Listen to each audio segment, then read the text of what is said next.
Sorry, we'll turn all this stuff off. Yeah, I did a thumbnail, and I'm looking quite surprised in it. Possibly even shocked. Yeah. Flabbergasted, could be. What's going on, everybody? Damn. All right, let's see. Let's bump the bumpy things out. What the hell are we doing? Oh, the pop-out chat and all that. Yeah. There's Actually, this. let me silence my phone. Hey, look at all these people already. Oh, wow, there's a lot of people. There is a lot of people in here. Hey, everybody. All right, we do the bump out chat. People actually saw the Kung Fu stance, then. They did. I saw that. All right, let's see what we got here. Let's get some hellos going. I'm gonna put this closer to me because I can't see that shit. Okay. All right, who do we got in here? Greg, Just Paul, completely bogged down. Ferd. Oh, wait a minute, what happened? We're getting to it. All right.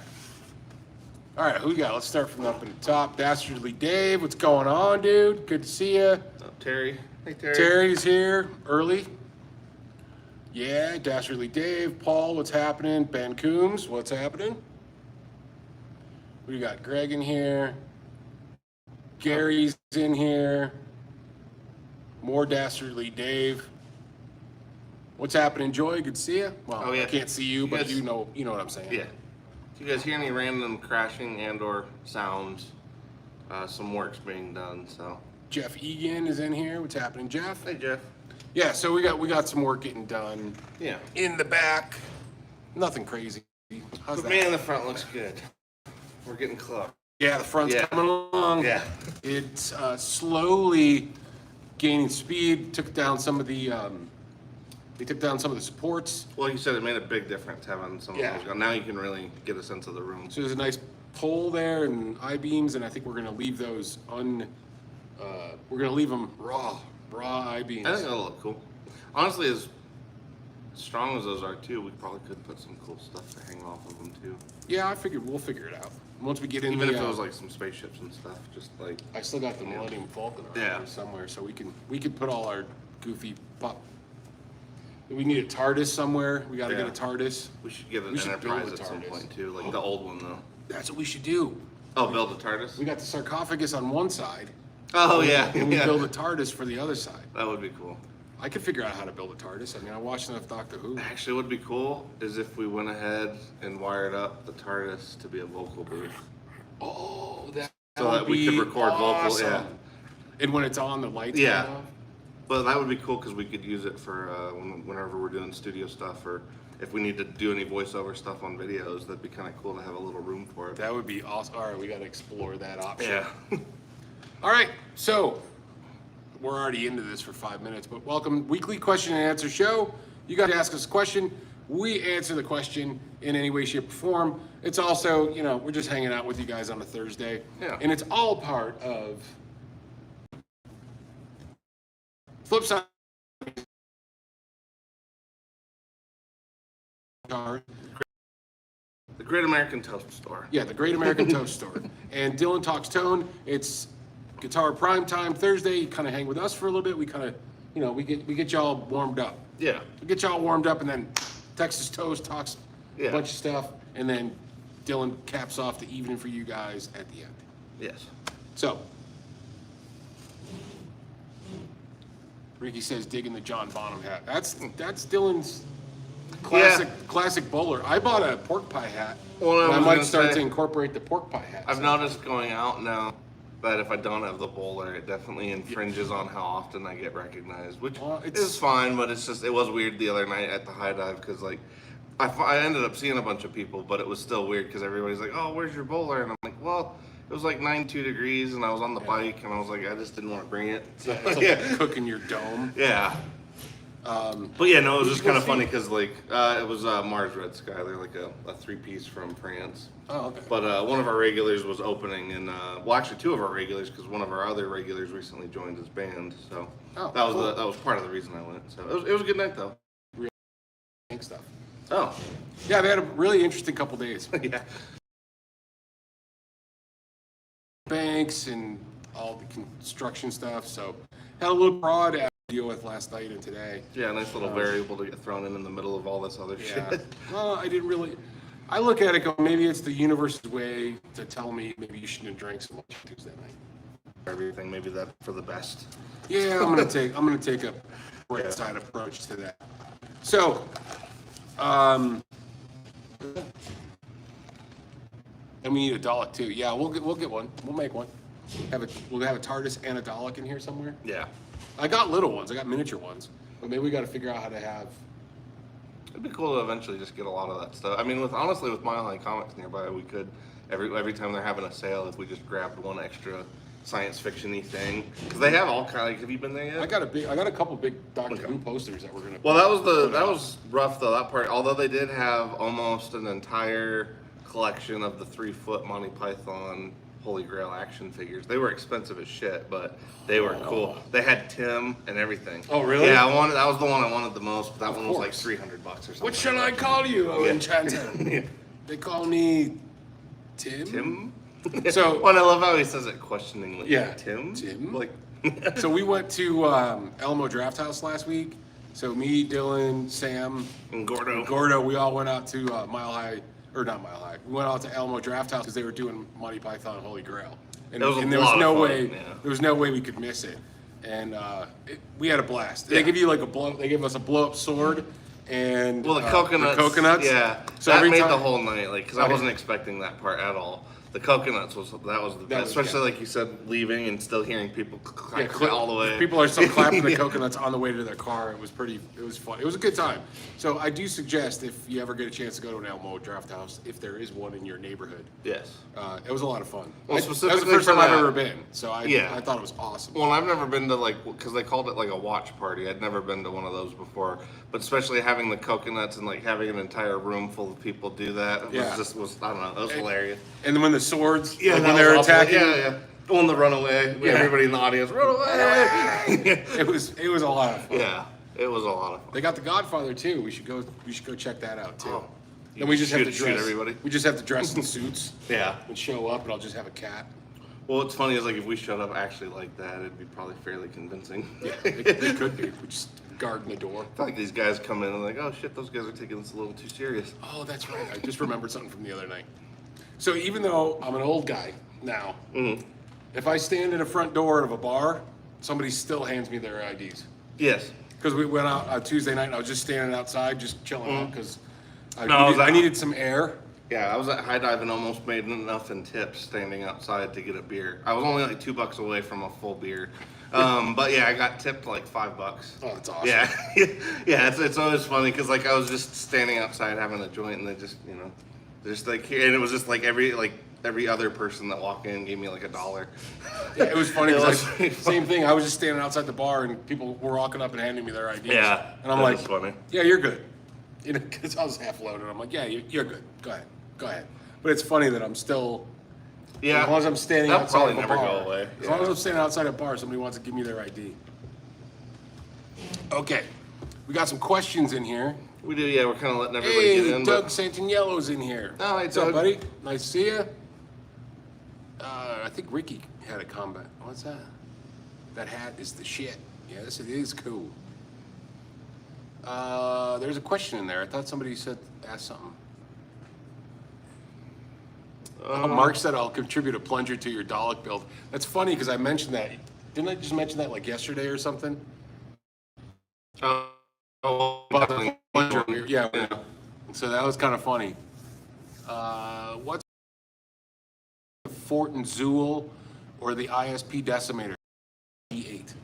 Yeah, I was gonna say if you got the space for it, that's my only if I have any issue with the Rev one is I wish it was just a little smaller. But it's normal pedal size. Oh, it is, but it's just it would be nice because the Zool, a lot of people love the Zool because you can usually even fit it under your pedal board if you have to because it's so small. But yeah, no, the Zool's good, but yeah, I would say the Rev's actually. The G8 I was gonna say the G8's better than the Fortin one. It's just bigger. But. It's a little bigger, but you can crank the shit out of it, and that thing just. Yeah. Well, and what's nice is it has a function on it so that essentially the first 1 to 2% of that gate is just a solid gate. So like if you're running anything that has any kind of weird Wi-Fi, if you're picking up Wi-Fi signals, if you just slightly turn that on, it's just enough to cut those out, which is really nice because sometimes like I don't play with a ton of gain, but as much as I used to anyway. I know it's a lot compared to some, but it's not, you know what I mean.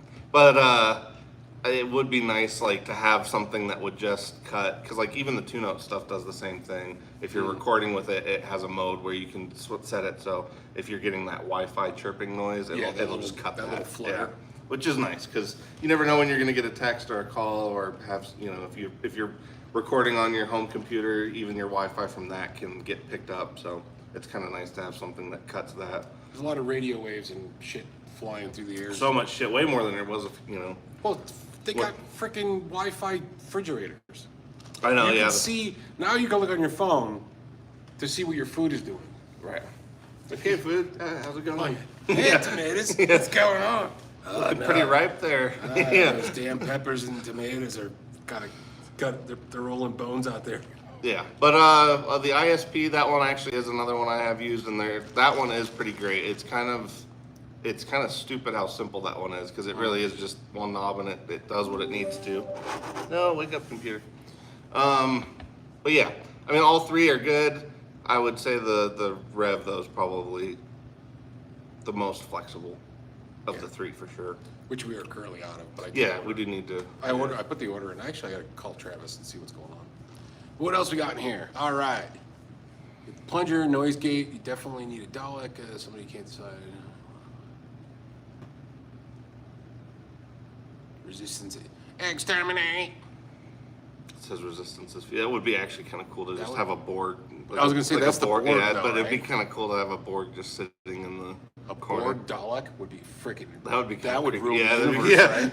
I mean, you'd be fucked, Yeah. right? It's amazing though that like every villain in Doctor Who is the universe's most evil villain.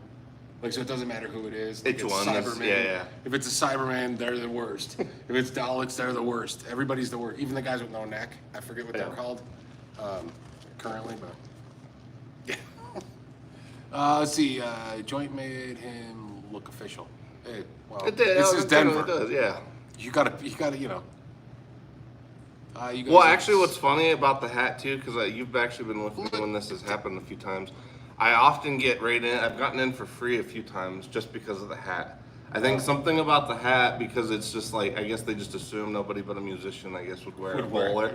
And so, because even the other night, you know, I'd already paid for a ticket, so I was like, damn, because like the second door guy would have actually let me through because he thought I was with the band. Oh. And I was like, damn, if I would have caught that guy instead. But yeah, the bowler has actually gotten me into a few shows for free. That's a tip for you young kids out there. Start wearing bowlers. Yeah. I gotta break out the. There is I'm something. gonna have to break out the pork pie and see. Actually, leave the bowler for me, but don't go fedora. Like, leave the bowler. Don't do the fedora. Yeah, It's don't do over. the fedora. 'Cause that's just a bunch of old dudes. But find a cool hat, because hats need to come back. That's what I'm saying. The pork pie. Yeah. I think a pork pie works. Yes, It's very Gene Hackman. it is. That's Yeah. what I'm going because I can't do the fedora or no. No, none. It just depends. I mean, I also feel like the Crocodile Dundee hats; those are a little too much too. Like some guys go for like the You full see the wide one brim. You see the one that Matt's got. Texas. Oh, I Toast? don't know if Yeah, I've seen it's his, got a big. no. Yeah, That's funny. It's a big. Yeah, it's a cool hat. Although I can It's a see big it, giant. yeah. It's a big giant Yeah. brim. His little- What else we got in here? I think we got Darrell making fun of us. Oh yeah, scary, it's scary typical, looking. Typical, yeah. You're not wrong. We could offend. Good afternoon, everybody. Having a good day. Listening on the drive home.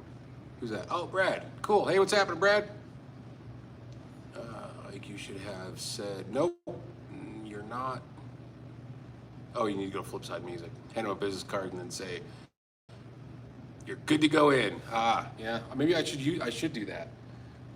Just stand out front and just hand people cards. Oh yeah. They hand me their ID. I hand them That my actually card just back. random. That actually would be pretty funny. What else we got in here? You need some Weeping Angels too. Those things scare me. The Weeping Angels scare me actually. A little bit. We got to get a canine too. We should see if we can build a canine. Yeah. That was Dr. Four's companion, one of his companions. Is that it's the a little metal dog? Yeah, the one like the late '70s doctor, right? Yeah, he was my. Okay. That was my dog. That's the doctor I first started watching. Okay. Which scared the shit out of me on Sunday mornings on PBS. It is weird how some of when that the stuff hits you when you're a kid. Like some of When it. the music used to yeah. come on, I used to be like, oh, it's oddball stuff. Well, what's weird too is like even the original Twilight Zone, because they were doing a lot of reruns when I was a kid. Because that was like when I was a kid was right when Nick at Night kind of blew up, and so it was like reruns of all the classic stuff. But I remember Twilight Zone in particular, they would put on like after 10, and some of those still. And it's honestly, They're I guess, creepy, man. well, they're creepy because and like something about the black and white and the way they're filmed. Some of them are just like they're More still creepy. Like, yeah, the one, like the kid that where the whole family doesn't want to go against the kid. yeah. That one's freaky. The one with William Shatner, with the guy on there. Yeah, on that the one's a airplane. great one too. The one with the where the guy ends up in like that town that keeps resetting. Oh yeah. Yeah. That was But all of those are. It's interesting because like some of that stuff still holds up, I and agree. something about the black and white does make it hold. A little bit more creepy. Yeah, it retains the creepiness. I agree. Okay, so now we're in, a few minutes. So today's topic that I decided at the last moment, Okay. because we need some kind of a topic-y thing, is why do you suck at guitar? Or why do people suck at guitar? Personally, or other people? Well, people in general. And so it could be clickbaity, but I don't think anybody gives a shit. It could be Warren Beatty. No, I was gonna say yeah. But so Clickbait. It could be So my point is really with that is, why is it that some people get way better and why do some people just stay stagnant for a very long time? And so, like, what's the reasoning why people feel like they suck at the guitar? And then, does that make sense? Well, yeah. Even me recently, like I've been playing a lot more. You, what's up, man? What's going on? Here, say hello to everybody. Hey Rob, how's it going, man? There's the people. Hey, this is my buddy Rob. He's here helping us out, do some stuff. Come check the new location out. Yeah. So, yeah, like why do people not progress, or what holds people back? That kind of stuff. So why do you feel like you suck at guitar? What's usually like the roadblock? Well, I think there's a few ways to go with And this. I want people, you guys, Yeah, participate participate, yeah. because I want to hear like why do you think you aren't getting better, or why do you move slower, or any of that? Because we all know a guy. Oh, this guy picked up a guitar a year later. He's like awesome. Like what's some people do? Yes, just straight up natural talent. But I think everybody has the ability to learn the guitar and get to a very proficient level. What do you think it is that holds most people back? Well, I mean, I think all the way around, like if we're doing an answer that kind of hits everybody, obviously it's practice. But I think there are other factors that also get into that. Because like, I know for me it's definitely practice, but it's also like, it's hard to explain. And I mean, I'm sure most people have felt this at times. You go through like upward spots where you're more motivated and inspired, and you go through lulls where you're not. But like I do feel like overall you get better if you can just kind of keep practicing through it. Because like Even I've a noticed little like bit. whenever I dip for a bit, I definitely take a step backwards. Whereas Yeah. like even if I'm just at least playing, every day for 30 minutes to an hour, it's at least enough to kind of maintain. And then if I can actually legit practice, I definitely get better. But it's I mean, I think a lot of it is motivation, inspiration, and then obviously time for a lot of people. But well, like even for you too, like we've talked about this before, and I'm sure you've been going through it this whole last year and a half. When you're tired as shit from doing certain things, or your brain is already scattered, it's really hard to just like be like, oh hey, I want to learn this other new complicated thing. Right, to focus in on something and then really dive in and wrap your head around Right. it. I think it becomes, I got weird theories in regards to this. I think as adults, it's harder for us to learn. The older you get, it's harder to even get stuff like to lock into your brain. I do. But when you're younger, I think you just have, your palate is more open because you don't have as much shit to worry about. It's not as clouded with fuckery as you get older, because then there's bills and mortgages and rents and groceries and all that stuff. And I think when you're a kid, when you're younger, your brain you can absorb it, lock it in, and you don't have a lot of other shit to worry about. So you can really kind of almost figure it out. I think as an adult, it's like speaking a language, so it takes some time. Well, but I also think you're like the situation you're in and how much it allows you to focus is also because I think adults are capable of learning, especially adults that are already good at learning. I think they're more than capable of it. It's just a matter of, like you said, can you actually shave off enough of your other shit to focus in on that and let it sink in? Because I've also noticed for me, like when I am actually practicing, if I actually practice right before bed a little bit, it for whatever reason I feel like it actually sinks in better. And I don't know if it's because by the end of the day I'm already like kind of trying to come down and I'm not thinking about other things, or if it's because you're kind of still working on it through the night. I think your brain works on it still. Like I feel better to practice in the morning because it's before my brain gets fucked. Yeah, I can see with the day's worth of nonsense. Yeah. Hey, before I always feel foggy in the morning, we have to call the bank for fraud shit. Well, yeah. Everything else falls apart. So that's why I like to practice in the morning because I feel like that. But I like to I play before I usually go to bed. Same thing because I go through stuff. Even if it's just like another little 15 minutes where you kind of go back over something you were working on earlier. I do feel like there is some legitimacy to practicing right before you lay down, because I do think because there's been stuff I've had a hard time with like the night before and then the next morning. Yeah, you get up and you're like, wow, and all of a sudden it kind of settles in. Yeah. I think so. And I bring this up because my nephew's started playing bass, and I want to see him kind of progress. Like Rob was working with him last night a lot, showed him a bunch of really cool stuff, and he was absorbing it and doing well. So I think some of it is being able to have like a learning path.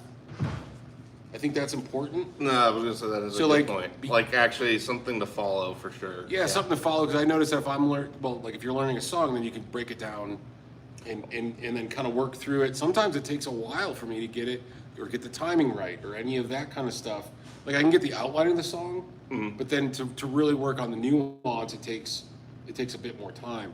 But I think having a learning path kind of works well for people to progress. Yeah. Because then you could actually go, 3 weeks ago I didn't know how to play that, but now I have a full understanding of, like, let's say caged system or something like that, or arpeggios or things like that. Yeah. But I think like one of the big things that helps people is playing with others, and getting into a band situation, because you're kind of almost forced.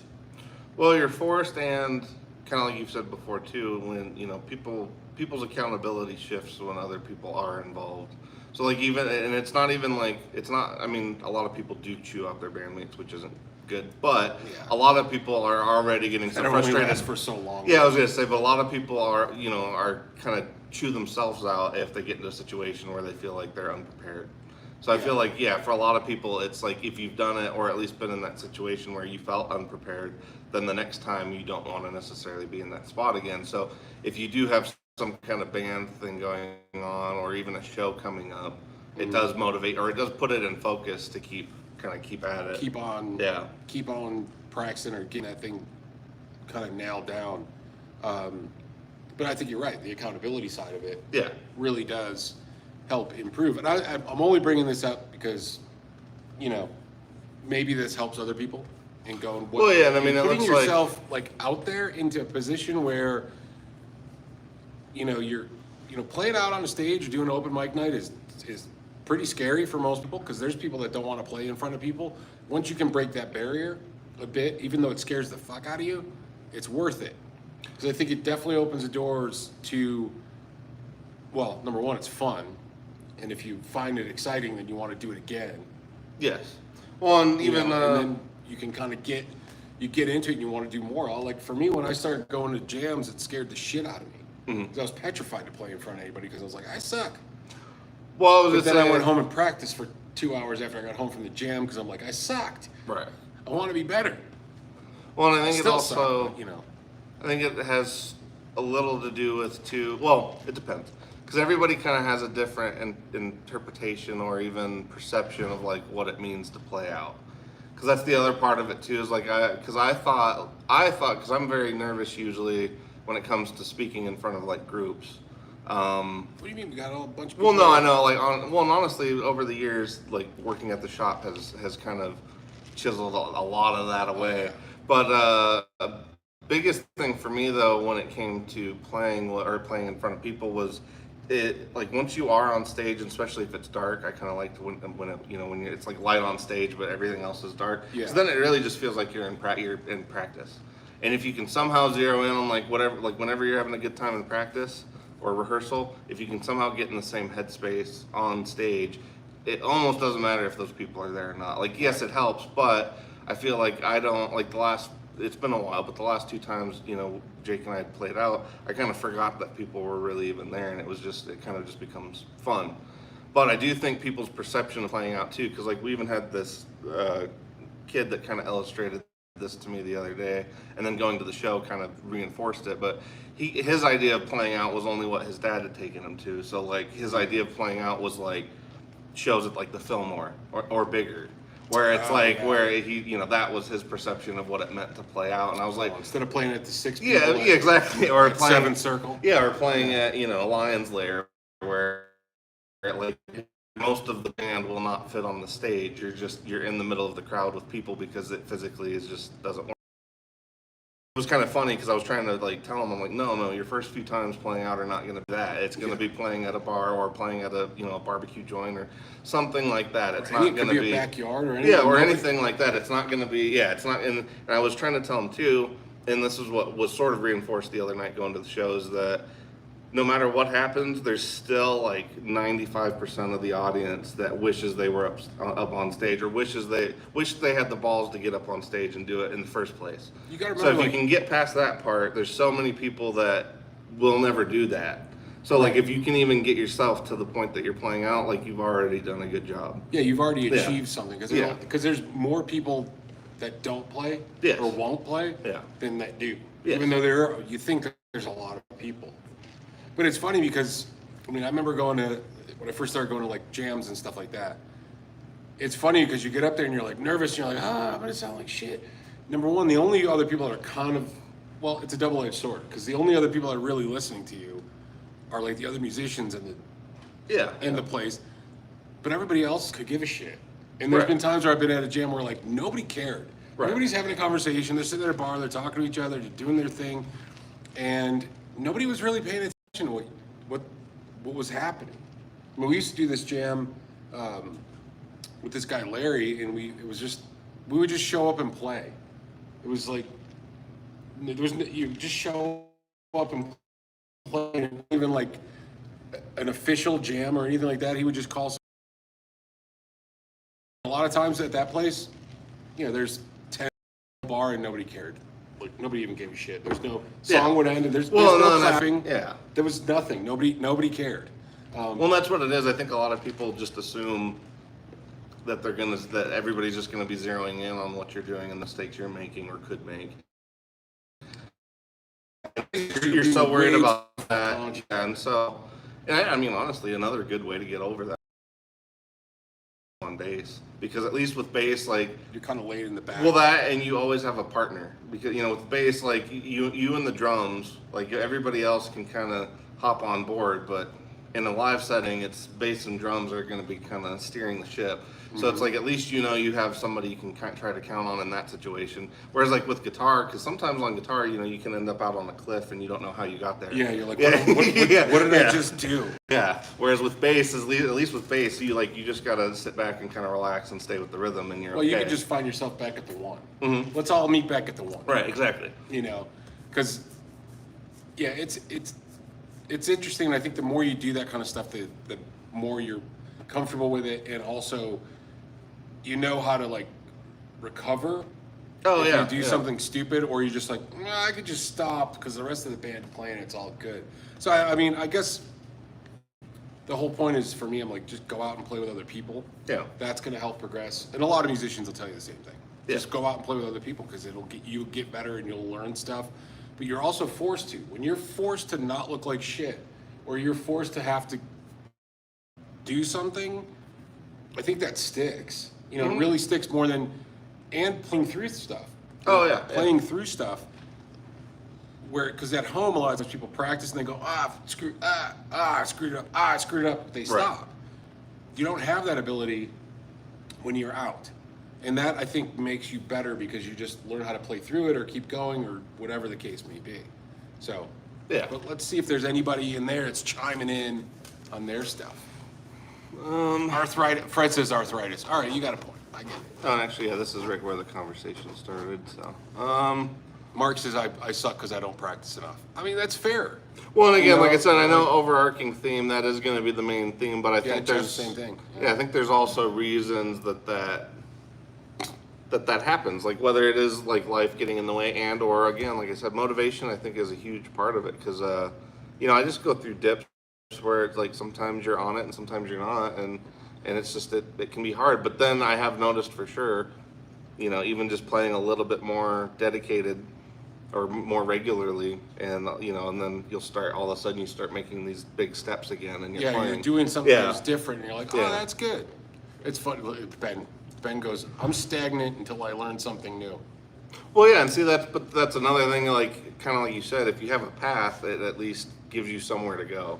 Because if learning something a new, new song, or a new different song or a new style. technique or a new Different style. Like I'm gonna learn this country song, and I don't play country, but there might be chord changes or little devices or stuff that you see in that actually go, oh, okay, cool. That's a thing I can, because I've picked up stuff and going, oh, that works for this.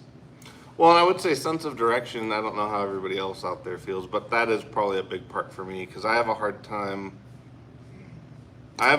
finding like one thing to just really stick with, and I probably should, especially when it comes to like the music theory side of it, because I feel like I'll learn a little bit of it and I'll start applying it, and then I drift off from whatever it was I was on, and I feel like that's the one part that's not necessarily sticking the same way that some of the other stuff. Because like scales, you have to cement some of that stuff in, but like really understanding the music theory part of it.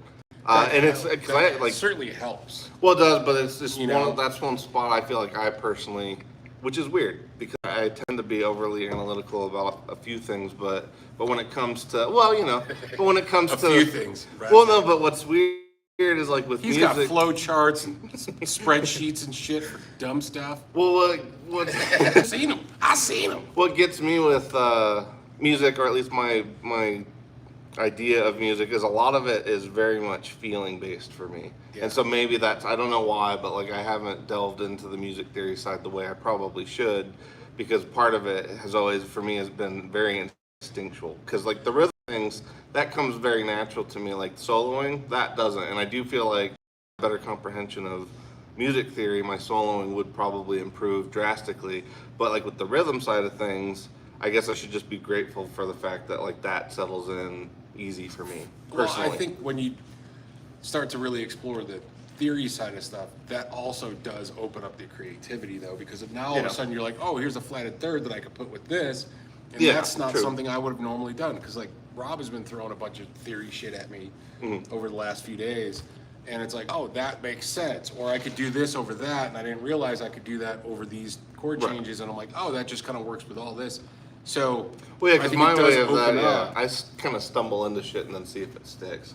Yeah, But- well, it's like but like speaking a language. If you don't really know the words, then you're just talking gibberish. You're just like, Oh, yeah. well, Well, yeah, no, I mean, my literal version of playing guitar right now is to just go running off into the wild, and I just try to Turn find it up somewhere and to go go. back. Yeah, just try to figure out somewhere to go. But I think if I did have a better sense of direction, or at least knew what neighborhood I was in, I'd probably be, a little bit better off. All right, let's see if we got in here.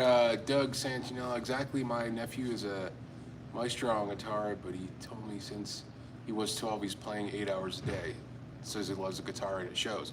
And that's the thing. If you're playing that much a day, I mean, I know like Robert Baker. I mean, that dude would play forever. Right. And if you can, you're gonna. I mean, if you could put that kind of time in, yeah. it's all. I wish I had more time to play guitar. Jeff says I can't match the tone of the song I'm trying to learn, and I get frustrated. You don't always have to hit the same tone of the song necessarily. You could be in the ballpark, and you're close enough. Well, and that's something. It all depends though. If you're playing a hard rock song, you want to get in the ballpark, but it doesn't have to be. You don't have to nail exactly that tone because you're creating your own tone. That is a huge thing though. That like, and I do wish like, because some of these guys I know do live out in some places where they're kind of isolated, in terms of like not being able to hang out in a store, all the time. But that is something I gotta say I've learned from being at Flipside, and hanging out with the amount of customers we've had now. Sometimes you just got to be okay with the fact that you're not gonna sound like that. Like your playing might be on point, but you're not gonna sound like that guy. Like sometimes you just gotta eventually get past that. Because like my first, and you're also trying to be yourself. Like, because why would you like emulate your heroes? Yes, but you don't necessarily want to play exactly like them because then you're just gonna go, yeah, you're a clone of that guy. Well, yeah, but a lot of people, I think, when they first get into guitar, and especially like the gear side of it, a lot of people get into it because they fall in love with a sound or a tone that they heard, and they want that. They like in their head, they want themselves to sound. It's almost like when you hear a singer and you wish you had that singer's voice. Yeah, it's the same thing, I think, but with gear, it seems a little bit more attainable because like. With a voice, you can't buy somebody's vocal cords, but with guitar, you could theoretically assemble the parts that made up that tone. But I think there's also a thing that like, because I've noticed some of our more like experienced players that come through, or even some of the guys that have just been in their own bands their entire life and they've never done like the cover band thing. Right. They've just been in their own band. A lot of them get past, like they start being like, well, it's fun to cover it and I can play that, but it doesn't need to sound exactly like that. Right, you don't have to nail the tone like exactly. You can find a great tone that's just yours and the playing can be on point, but sometimes you're just not, because like even like Tony Iommi, like I love his sound and I think part of his sound has sort of made it into my sound, but like at the end of the day, I'm never gonna sound 100%, like him, and it's like that's fine, but at the same time, I think I've found my own cool spot trying to get there. Yeah, and I think that's what it's all about, is finding your way. Now, if you're playing in a cover band or a tribute band and you need to nail that tone, that's 100%, you got to work on that. Right. Because it's like if I'm going to see a Van Halen cover band, that dude's tone better sound like Eddie. Right. And like the Nerd Halen guys, I mean. Oh, yeah. He nails it. I mean, he's even got the. He does the move. He can do it. It's killer. Yeah. Check those guys out if you want to. Nerd Halen. But yeah. All right. So that was. Let's move on to the next thing. I sucked. Doug said he was playing bass with a band and he enjoyed it. Playing bass is fun. You get to lay back and not have all the pressure of like, oh, I need to have this fucking fiery solo. You just lay back and let everybody else do their thing. It's kind of. I think you can kind of almost zone out because it's like, especially. That's why you find the bass player out front or out back, fucking getting baked out of his tits, because he's just like. Well, he's gonna find that spot where him in the pocket just become more. Yeah. They might be sitting on the bass amp. I've seen that more than once, or just hanging in the background. And, I mean, it's a good time as far as I'm concerned. Yeah. Well, even Charles. So yeah, why is it that bass players don't tend to collect basses like guitarists? Oh, they do. They do. Some of them do, but I've also noticed as a whole, I do have to give bass players as a whole group some credit. They are not nearly as fussy as most guitar players as a group. Well, I don't think they're nearly as. Because like most bass players that we have come in, they'll try anything and just see if it works. A lot of them. Yeah, but they're also like if you put bass strings on a branch and it sounds good, they'll use it. Yeah. It's different than guitar players. Like I think guitar players, like you're saying, they're way more picky about brands and all sorts of shit. Where I think bass players are like, if this thing sounds good, I don't care who made it. Who made it? I'm buying it. I'll take it. It's awesome. I'll play it. Right. That's what I've kind of.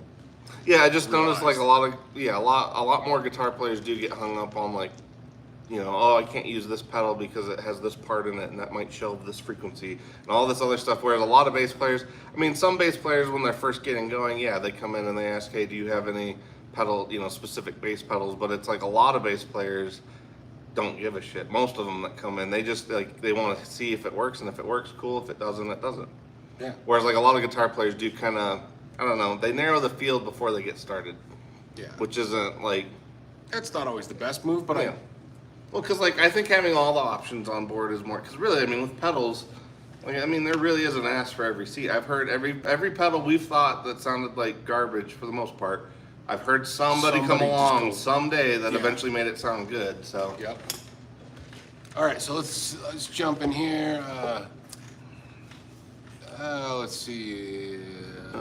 Try to feel it in your body as well as mechanics in your hands. Yeah, William makes a good point. It's weird why the check. Oh, the internet for like the building I think went down. Oh, did it? Yeah. That sounds about right.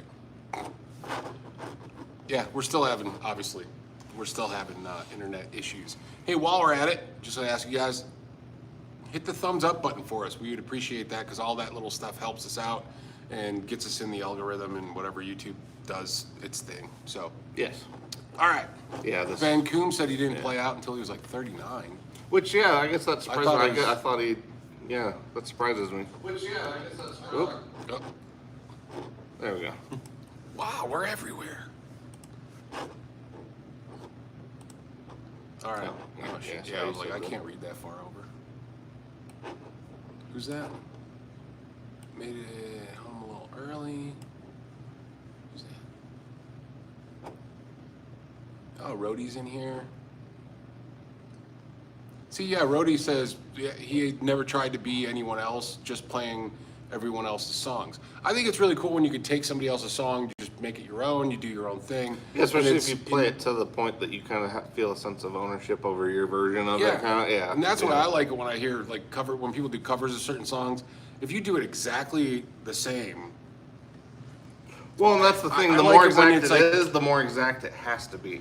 Right, and I like it more when you change it up, like the rhythm is different, or you're like, hey, I made this song into I made this metal song into an acoustic song, or I made this song into a reggae version, or this one's got more of a groove, or I kind of dig that. I remember years ago working in this restaurant, and I worked with this dude, and it was the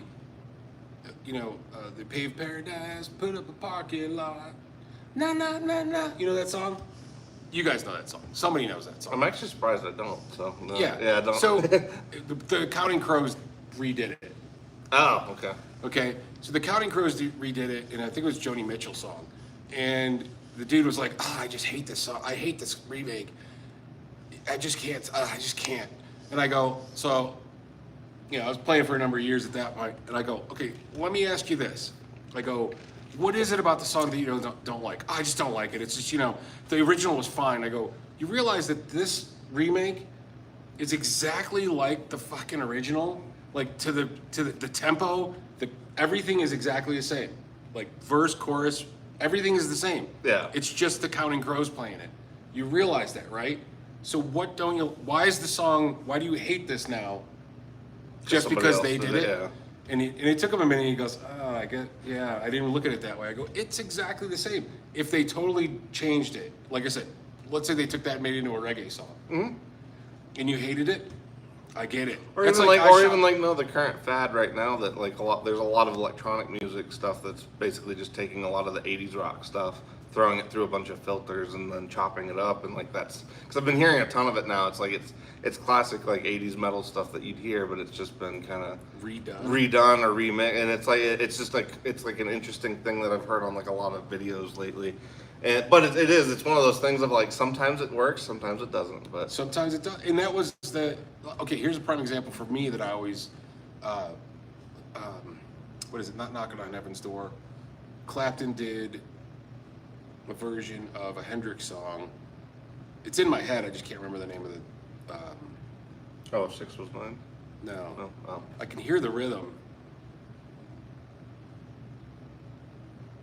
I can't remember exactly the name of the song now. That's it. Great story, huh?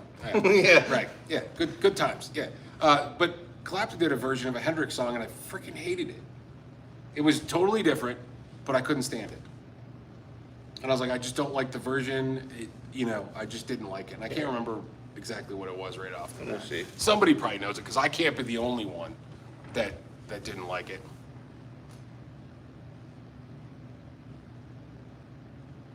Little Wing. Yeah, exactly. Thanks. Okay. Yeah, that's right. Oh, yeah. Yeah, his version of Little Wing is awful. Personal, awful. Just didn't like it. I think I remember. Is that on the same album as Layla? Or it's the one with like the picture I of the don't know, house all in that- California. I think I remember the All of 'cause that we is- used to play it, and I remember because I don't think I'd heard it until you had the vinyl over at. Oh, yeah. It might Yeah, be. I'm pretty sure that's that one, and I think I remember agreeing because like Because it goes, dan, dan, dan, dan. Yeah. And it is a weird breakdown. yeah, I think I remember. Can't which do one it. Yeah. Jeff loves that version. See, everybody's a little bit different. To me, it's not for me. Well, it's like some dude came in the other day and said he didn't like any of he loved Stevie Ray Vaughan, but he didn't like Stevie's covers of Jimmy, and I'm like, what? I think Yeah. they're killer, both. I mean, Yeah. yeah. But no, it's the same thing. Like I could see if he's just if you like a certain vibe for a certain sound, sometimes it. Thanks, Texas Toast. You look marvelous. Yeah, apparently. Is that a reference to something I don't? No, I remember? stopped at Texas Toast Oh, today, and okay. Matt was like, "What are you losing weight?" And I'm like, "Yeah." Oh, Like, I'm trying. you checking Fat Ike out, bald- Matt? I'm fat. I'm fat, bald, and ugly. I can only work on one of those things. There's only one thing I can change out of that. Because this ain't coming back. No, but we do have like nice, clean Yeah, slates oh, for yeah. some cool wigs if we were to ever. Look at buy that. There's a some. good shine right there. There's some good shines. But yeah, like some stuff just can't change. So, a couple salads here and there. What else we got in here? Like zombie. I must have missed some of that. Sorry, where'd you? I don't know. There's a whole bunch of stuff going on now. No, it's fine. Or Where'd you there read the part was. about the zombie? What are you talking about? I don't know. Doug said it. Like know, zombie. Up there. Oh, And he's like, I love the. I don't know what they were talking about up there. of course it's Joni. Where are we? Oh, okay. We got about 10 more minutes. I don't know. Part of the chat got cut off because it disconnected on.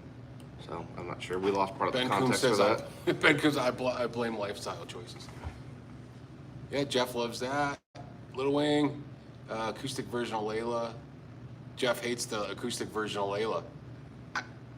I can see that. I actually don't mind it. Well, yeah, But I the- can see, I can Yeah, certainly I see can it see because it. it's slower and it does lose some of that. Well, and the whole appeal of Layla is like the cool lead line. I mean, that yeah. kind of singing guitar line is what makes that Kinda actually is a good point because there are some songs that like the electric guitar. It's possible because of the electric guitar, and it loses something when it goes to. Well, Yeah. that's what I think sometimes with some remakes, and now we're going off in another direction.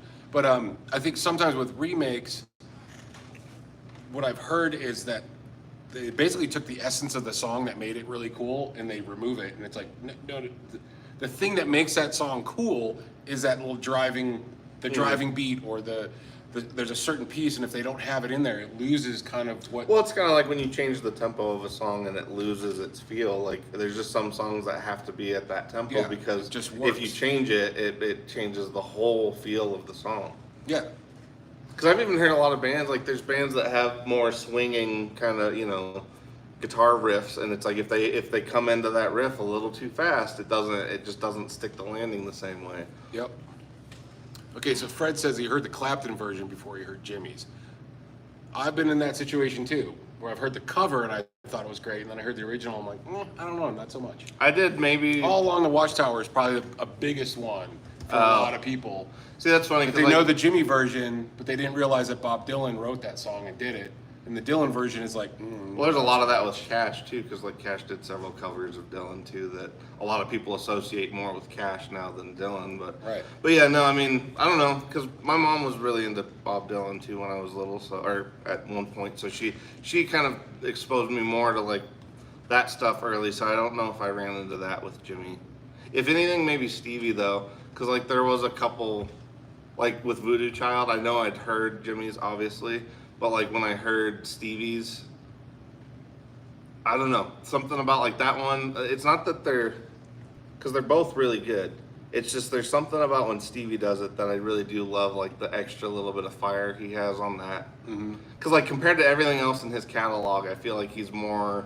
It's like his tone's a little more searing. He's a little more aggressive on like that cover, and like you can kind of tell that like at that point he was like very okay with because I think I read some interview about him being kind of nervous covering Jimmy, but like you can tell by that one, he's like, he's got it. Yeah, that's me. Yeah, he's got full authority to cover it, and everybody will be fine. Everybody's good with Yeah, it. yeah.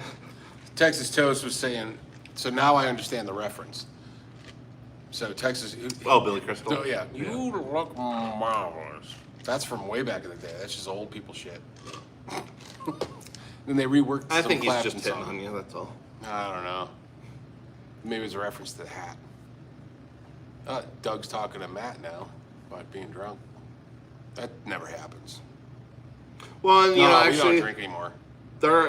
Actually, your point though, is, I mean, since we were sort of talking about covers and how that translates, I think there are a few instances too where an artist covers a song to the point, or they do it so well that the original artist alters their version of it. Because, like I was gonna say, I don't think, if I remember right, I don't think Bob Dylan ever played All Along the Watchtower the same way after he heard Jimmy's version. I think it changed significantly after that, and he just never played it exactly that way again. See, And I find that fascinating. Like if you hear, like if you write a song and you heard somebody play it so well that you're like, shit, I'll just change mine. Yeah, That's better than my version. Yeah, but like that would be the ultimate compliment, I think. There's some people that just do, I don't know, they do a lot of, like, when they do a cover, it's kill it. All right, so let me see what's in here. Sorry, I'm way behind today, just stopping by. Oh, hey, Janice. Glad you made it. Oh, actually, now that I think about it, one instance where I did, and I got into a bunch of bands that way, when I bought Garage Inc. from Metallica. Oh, yeah, and it yeah. had the original, like the 80s one on there as well. I didn't know about a lot of those. Like, that was my first exposure to like Killing Joke and Budgie and shit. What was the other? It's right there. Damn it! What was the other big one? Whiskey in a jar? No. No, Well, that Thin wasn't Lizzy. No, I was always into that. Was on the late. That was on the '90s one. Shit. What was that other British band they toured with? I'll remember it in a minute.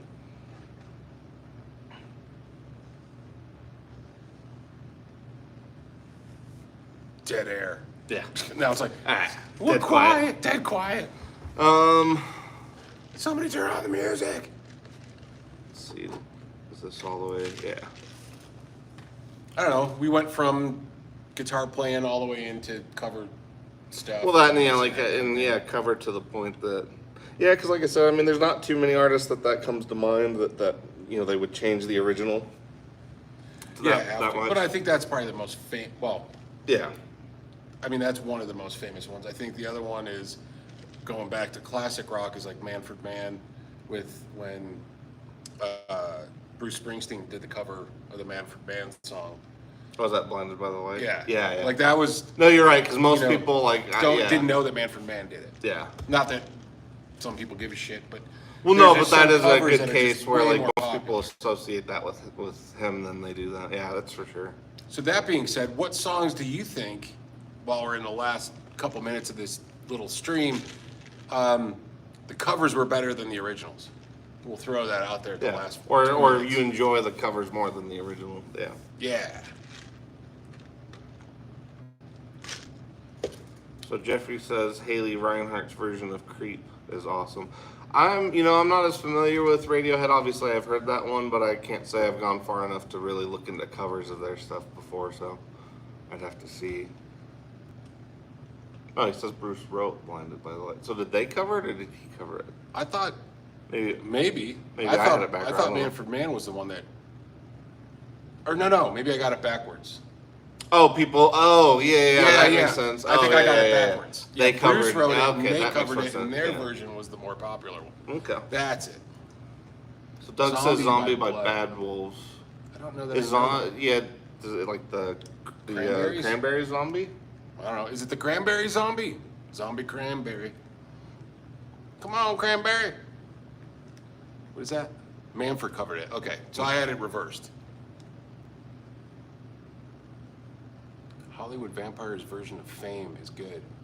Well, and actually, even some of the covers thing would kind of even go back, like the early blues stuff. I always wondered how, as time went on, because obviously there was a lot of legal battles determining who wrote what. Mm-hmm. But like, there's some of those bass lines that like, that even like Willie Dixon in particular got the copyright for. But like if you listen to almost anything from that, but even Elvis. I mean, like if you like Elvis playing Trouble. I mean, that is basically a Willie Dixon bass line. Trouble is a Willie Dixon bass line, pretty much. I mean, Hound Dog was a cover. Well, yeah, but it's just weird to me that like in that early part of the blues, there was so much overlap that only certain artists kind of beat each, certain ones to the punch. Because like almost, for me, I mean, Howlin' Wolf doing any of the classics is still generally better than pretty much anybody else. But it's only because I enjoy Howlin' and Hubert a little more than I enjoy. I mean, what a combo. Well, yeah, and so it's like for me, like they could literally like may not be the original or they may not be the ones who played it for the first time. I don't always know. But I generally like Howlin' Wolf's versions of like the staple blues songs. Like those are just always going to be my favorite. But it's more because I mean he's honestly like Howlin's more metal than any metal singer ever was. In terms of just that voice. He's such a badass. That's why he's probably my favorite. Yeah. But going up with the legal stuff, I mean you got Chuck Berry and the Beach Boys. There was a big battle there in the early days. And well, even I can't remember what band, but like it was George Harrison on his first album with, My Sweet Lord, and I can't remember what 50s. It was one of the 50s like Motown bands. I think that he got in trouble with. But again, I think too, like obviously certain licks and certain phrases are always just gonna navigate down the line. But like a lot of that stuff, it just depends on. Sorry, oh no, you could just we may as well read some of those. But yeah, a lot of those I always wondered like how did certain guys get the credits to some of those, because some of that stuff was literally passed around so much that nobody knew who played it the first time for sure. It was almost common. Right. Like Judas Priest doing Diamond and Rust, or Dastardly Dave actually said, "Are You Okay, Annie?" by Annie. I actually agree with that one. That one is a really fun with cover. Alien Ant Farm. Yeah, actually, that was really good. That cover's really fun. That was their one. That was their one thing, and then they were done. Yeah, but that was a really good cover. I thought it was great. Yeah, they kind of really nailed that. Sound of Silence. Yeah, Disturbed did that one. That one's really good too, I think. Any Weird Al? Oh yeah, Amish Paradise. Speaking of which, if anybody's seen the Weird Al biopic, let us know if it's good, because I don't think I have Roku or whatever the hell it's on, so I'm curious to see it. But it's basically Harry Potter playing Weird Al, and Weird Al's like a business executive in it. Oh, well, so yeah, it's like it's got to be good because it looks funny, but. Smooth Criminal. Yeah, Terry's right. That is the actual name of the song. Is Smooth Criminal. Yeah, but. All right, I think we're done here. Yes, it's 5:00. Yes. All right, thanks everybody. Hit the like button for us. We appreciate it. Go over to Texas Toast and go check those guys out, and they'll be talking and serving you all of your guitar needs. And we'll catch you guys on the flip side. Chomp, chomp.